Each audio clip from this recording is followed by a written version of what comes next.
Welcome to episode 4 of the wildly popular Snakestories series of my videos.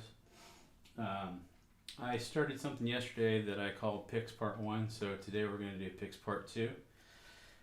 Guitar, as yesterday, is my Sur Strat because I think that it has nice spanky clean tones, and seems like something clean is good for demoing the picks. So start out with today, I'm just going to do a couple of seconds with the good old trusty baby blue Fender.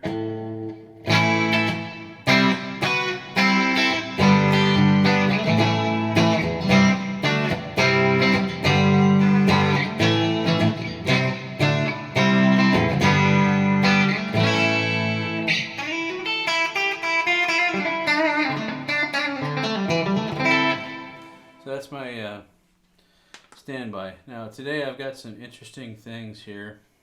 I mentioned yesterday I did a Dunlop Nylon, and I have a couple of, well actually I got a pack of them, but, and by the way, welcome me to like 1990, in that I just realized the other day, because I was having trouble framing these stupid videos, that I could flip the viewfinder around and actually see when I was sitting here what I did. So, you know, obviously I did not go into filmmaking for a career, and that was probably a good choice.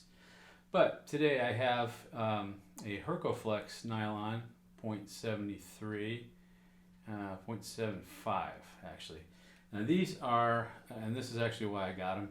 I was kind of surprised to find out they're still made, but this is the pick that Jeff Beck was known for using while he still used picks. He's kind of notorious right now for not using picks, but he used to, and so I've got one here.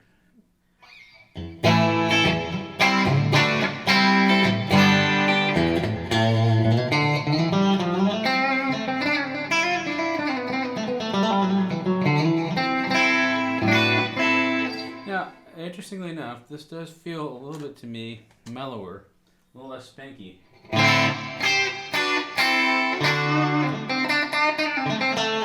I don't know if you can hear that on the video, but so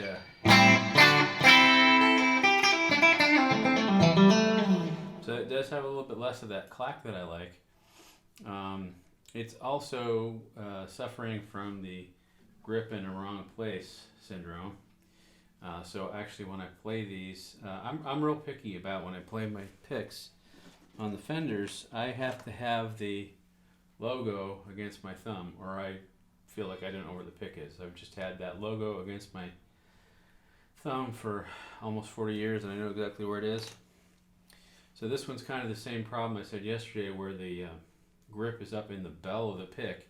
So to hold it properly, I would have to let that much out, and I don't do that. I only do this. So this feels out of place. So I actually flip these around so that I can get my thumb on the non-grip side, because my finger doesn't seem to care.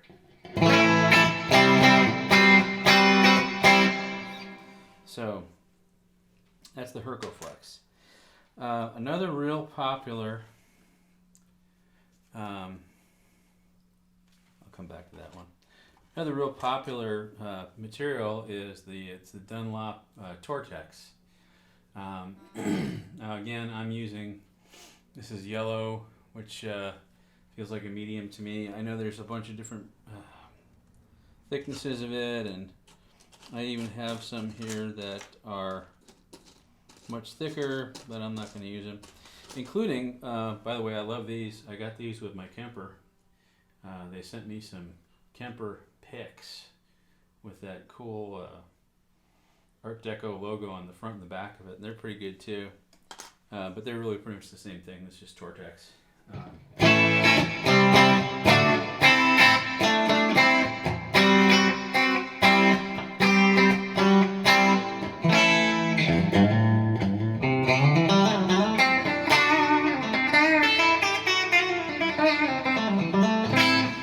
Again, real nice definition to them as far as how they hold. The chalkiness of this texture honestly bothers me a little bit. and I can't really explain why. You'd think it'd be a good thing for a grip, but my hands don't sweat, so this is a key thing. This is probably a better surface if your hands are wet, you know, or if your hands sweat. My hands are actually super dry, and I've got huge calluses on them, which means that I don't have a real grippy surface on my hand for it to grab onto, and I think that's the difference on it. So there's those. Then we have the Ultex, and this is a Dunlop Ultex pick. Now this is real similar, this is real popular. I had some, one of the jazzes that I played yesterday, the real small one, was an Ultex. I've just been going through these trying to see what I've got here. So this is this. Now, I don't know if you can hear that, but I can sure hear it has that clack back of the celluloid, which the nylon and the, you can hear it even just when I'm doing that, nylon and the Tortex don't have.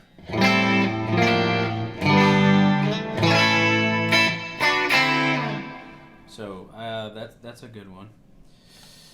Then I've got some kind of obscure ones, and I'll get into more of those later. Should probably do a whole video of just obscure picks because I got a bunch of them. This is, in the 90s, I fell in love with these picks. The Andrea Pro Grip, also in a medium. It feels just like Tortex though.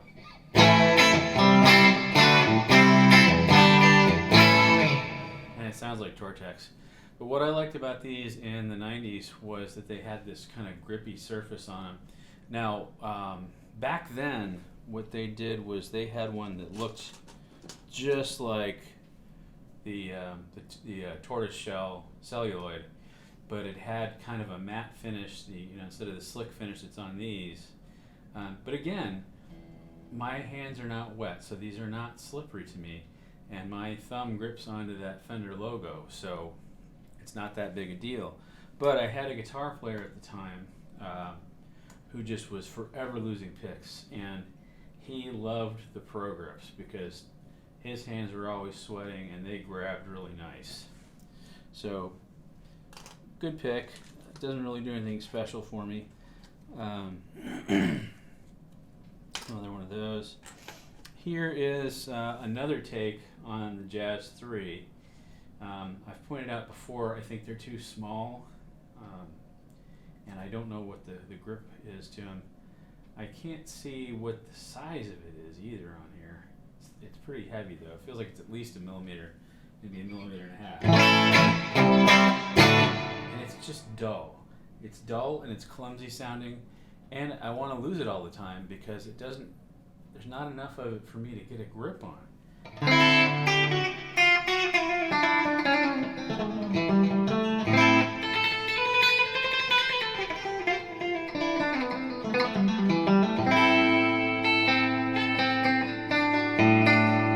Now, I said before they were good for skipping, but I'm gonna, oh man, that's a lot of picks I'm gonna have to pick up later. I said before they were good for skipping, but I'm gonna demonstrate that I can do that just as well on this one.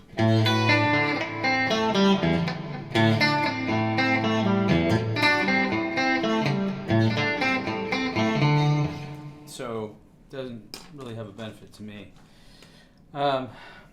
And then because I had mentioned yesterday that I like these tusk picks, I have a yellow one, and I was not sure if there's a difference in the sound between the cream and the white. I don't know why you would prefer one over the other.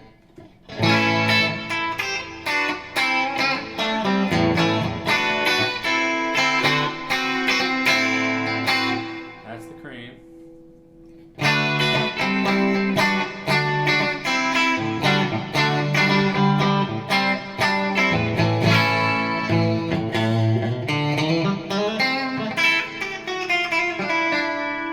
the white. Now this is probably just some kind of psychotic Psycho something or other. But I actually do feel like this white one's a little bit brighter. Let's see what the drop test says. Oh, I lost that one now, so that's good. It makes a different sound. Luckily, I have lots of these tan ones, so I can dig another one out. Then I've got the Jazz 3 Ultex.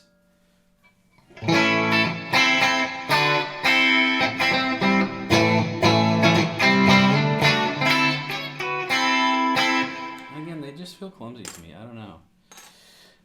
Okay, so now on to some specialties.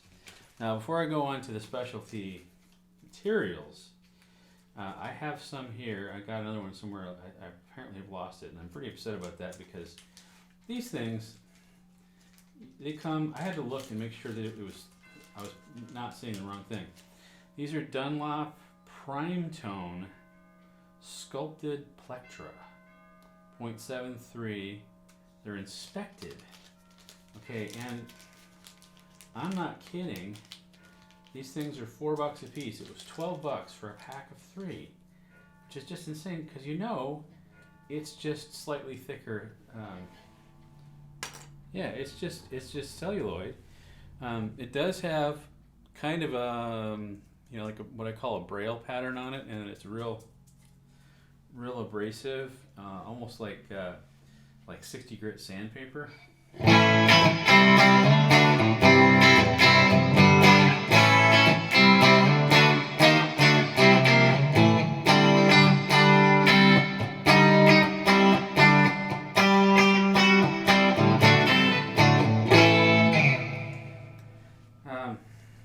I don't know.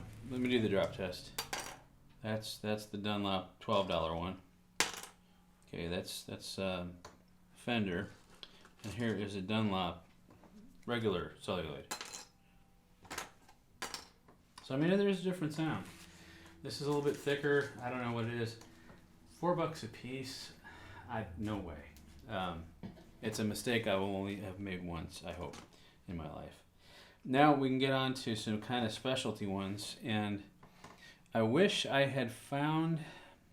I got a Mercury Diamond there somewhere, but I'm not going to dig it out. I'll come back and do more of these.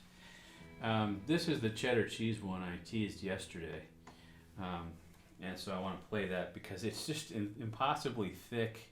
The tip is barely even sharp on this thing.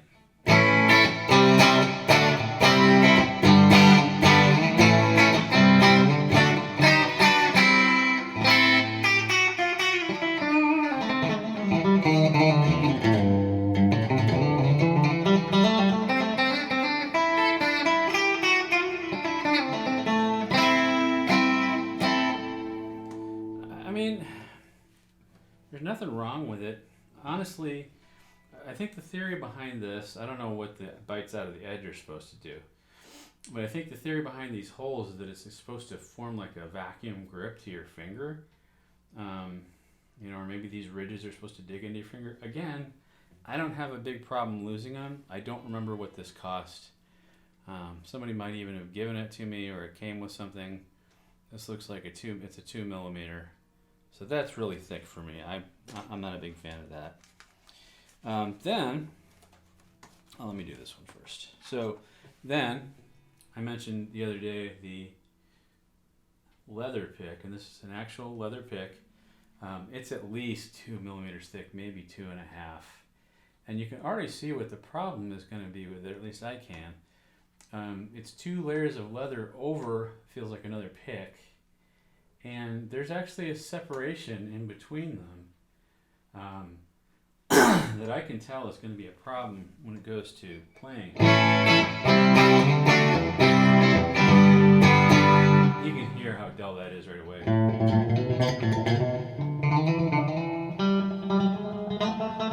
See, I have a habit. I do a lot of hammer-ons. If I went based on how fast I can actually pick this thing, it's just so I can see where this might be popular. Actually, though, is people that like to play bass with their thumb and maybe their thumb is just all thumbed out and they can't do it anymore. Probably would make a good substitute for a thumb, but I would not want to. I would not want to have it, be my main guitar tone for sure. Let's see if I got anything else up here I can pick out while I'm doing these. Another one of these giant fat Dunlops with the grip in the middle. Here's a generic version of the Dunlop Nylon with, again, that kind of sandpapery grip to it. Man, that thing has some grip. I don't even remember what these cost. Dunlop Nylons are not real expensive anyway.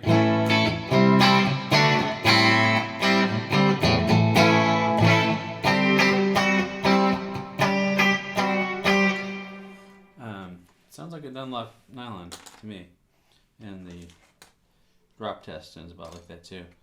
Then I've got a Hot Grips, which is another take on the yellow Tortex 0.73 millimeter from pickworld.com. This is Hot Grips. I'm having trouble actually just moving it in my finger because it's so grippy.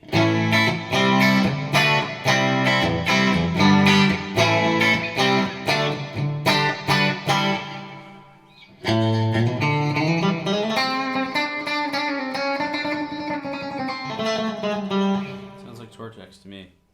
All right, then I have a couple of metal picks. Now, I'm real ambivalent about metal picks. I had a really bad experience with my original Strat back in the 80s where these are hard on strings. Let me just say that. And I was trying all kinds of things back in the 80s to sound louder and brighter. And I have had similar bad experiences, by the way, more recently with some of the coated strings. And I don't mean like the corrosion coating. I mean like coated metal coatings, like cobalt and titanium. I think they're a little bit hard, both on your fingers and on the frets.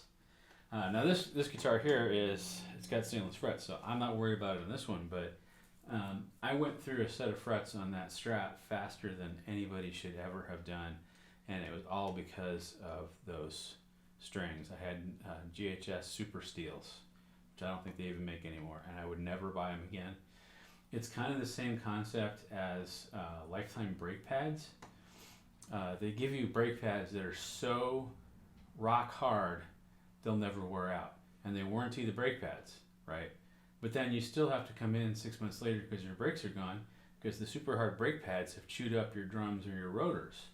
So it's a scam. Anyway, I got these here. These are, and again, they have a little grip surface in them, which is useless.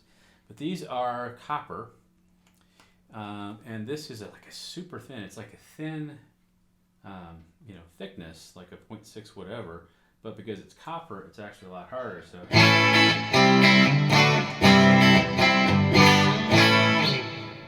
Wow, that is a lot of definition. I will get that. You can hear it.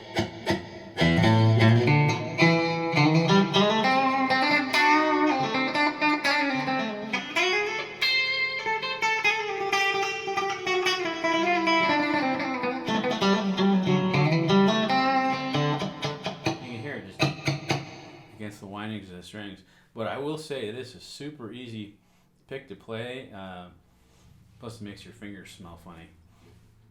But I gotta think this is going to be super hard on your strings. So if you can find these and they're not super expensive, and you have a lot of tremolo picking in your future, and you don't mind replacing strings, check them out, I guess. This one's special. I have seen that Fender has come out with one of these since that is literally, it's $60. And it comes in a case, and I'm not sure they even recommend it to be used as a guitar pick. Because again, it's going to be hard on your strings, plus it's expensive.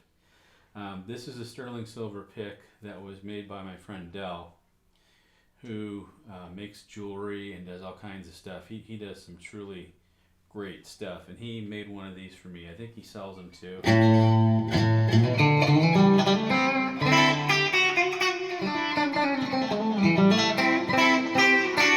I was interested in this because I was looking to kind of get that kind of Billy Gibbons, that scrape on it, or the Brian May.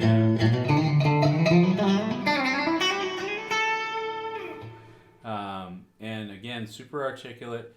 It's a little big for my fingers, and if it weren't silver and I didn't want to basically sand away precious metal, I would probably sharpen this in a little bit more like the Celluloid that I like. But I got this in exchange for some work that I did for him. Oh, it has I don't know if you can see it on there. It's got an alien's face in it. I bet that's not intentional, or maybe it's haunted. But anyway, I like this pick a lot. If I were gonna do some Billy Gibbons stuff or some Brian May stuff, I would definitely pick this one for that. And then finally today for Picks Part 2, Episode 4, I have these wood picks. Now, I got these, there's a guy in Chicago that was making them. I don't know if he still is. He was advertising on the Gitologist thing. And now he's got, so I wish I knew what these woods are now. There's one that's like a real red color. This is a sampler pack just to try them out. This one I'm pretty sure is zebra wood. And then this one here, I don't know, it might be koa. I wish I knew what they are. Here's the problem with them a little bit though, is that they're fairly thin wood, and I mean they're really nicely made. They're the shape that I like.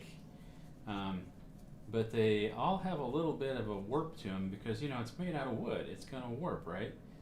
So I don't know how much that'll matter in playing.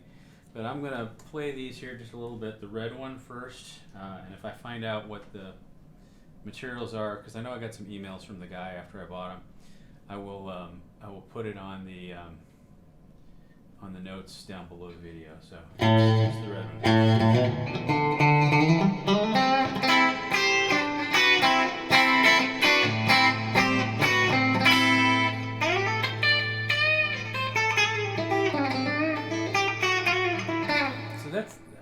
Here's good and bad.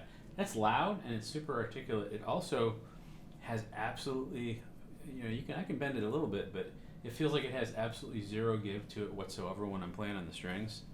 Again, that's the red one. Then I'm going to do the zebra wood one, which I'm assuming is called zebra wood. There's such a thing.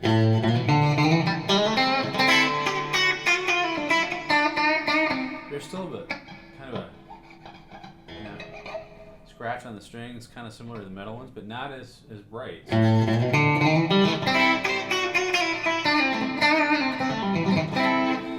they are super comfy to hold. Oh God, I wish I could remember what they're called. It's something pick. It's 2 words. I'll put it in the notes when I figure it out. They're super comfy to hold because, again, it's not a finished piece of wood. Which the downside of that is, of course, that it does warp a little bit, but the upside of that is that it absolutely absorbs any moisture coming off your hand. Now this one, unfortunately, this is the thinnest feeling, and it actually is the worst warped. I don't know if you can see that. You can't, I'm sure, that far away, but on the other hand, it's warped just about exactly the right spot for my hand. So.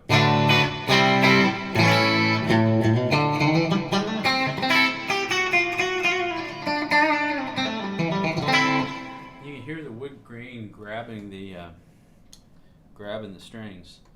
So that's all I'm going to cover for today. I've got if I can find out where they all fell to, I've got a ton more of these that I can do, and there will definitely be a Picks Part 3.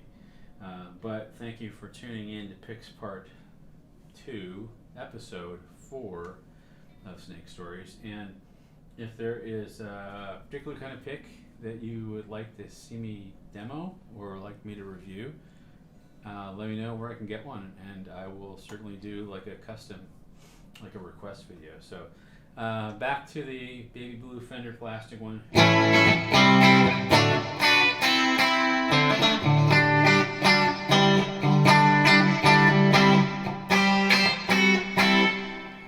Just end the video. So thanks for tuning in. Like I said, there will definitely be a Picks Part 3 and Snake Stories Episode 5 coming up. I'm turning these out as fast as I can. The weekend's coming up, which will actually slow me down because I have some actual work to do. But I will try to get one out, and let me know what you guys want to see more of in these videos, and I'll try to accommodate it all three of you. But I appreciate it. Talk to you later.